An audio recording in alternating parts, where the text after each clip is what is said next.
Dans notre monde où tout s'accélère, où les sollicitations sont nombreuses et constantes, il peut sembler difficile de garder le sourire. Et pourtant, si juste pour aujourd'hui vous faisiez le choix de la positivité, non pas en niant ce qui ne va pas, mais en choisissant, en pleine conscience, de porter votre attention sur ce qui vous élève, vous inspire, vous nourrit. Et si ce petit changement d'angle devenait un grand pas vers plus de sérénité? Je vous propose d'explorer ensemble ce défi aussi simple qu'essentiel qui peut devenir un véritable cadeau au quotidien. Alors, bonjour à tous et bienvenue dans ce nouvel épisode de C'est mon ressenti. Pour commencer, pourquoi le positif fait-il autant de bien?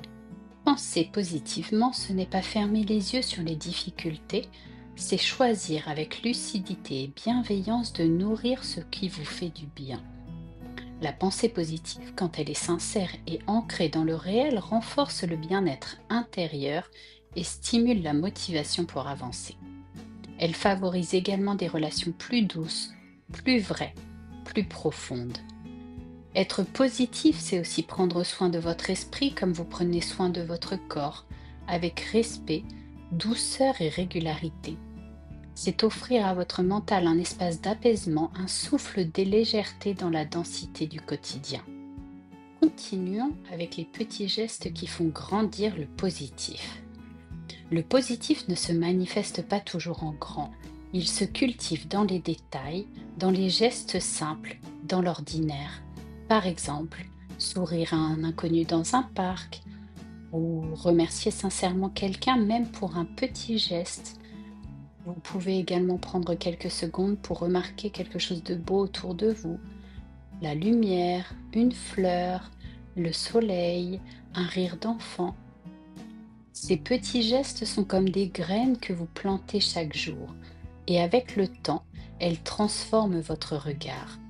Et parfois, sans que vous ne vous en rendiez compte, elles transforment votre vie. Vous avez déjà entendu parler d'accueillir ses émotions sans jugement, n'est-ce pas? Choisir le positif ne veut pas dire fuir les émotions dites négatives.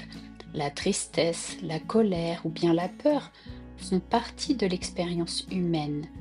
Elles ne sont ni positives ni négatives. Elles sont là. L'idée, c'est de les accueillir sans jugement, de leur laisser la place, de les écouter, puis doucement de choisir là où vous posez votre attention.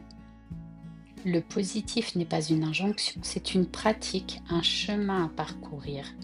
C'est un choix que l'on peut renouveler jour après jour, sans pression, mais avec intention. Passons à l'exercice pratique du jour, le défi positif. Aujourd'hui, je vous propose un petit défi tout simple. Cela n'est pas la première fois que je le propose, mais il est génial sans être trop contraignant.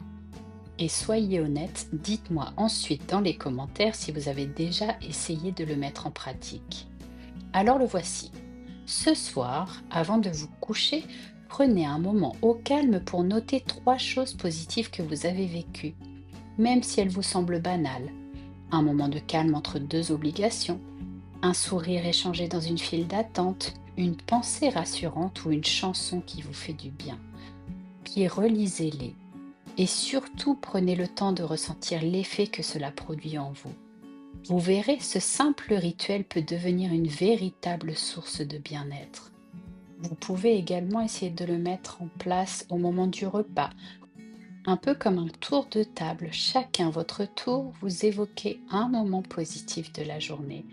Cela vous fera plaisir de le partager et cela fera plaisir aux autres de vous entendre en parler. Essayez et dites-moi comment cela a été accueilli par tous.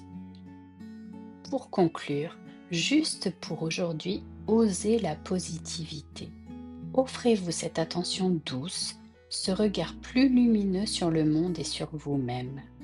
C'est une manière de dire oui à la vie malgré ses hauts et ses bas. Cela pourrait bien illuminer votre journée et pourquoi pas inspirer vos lendemains.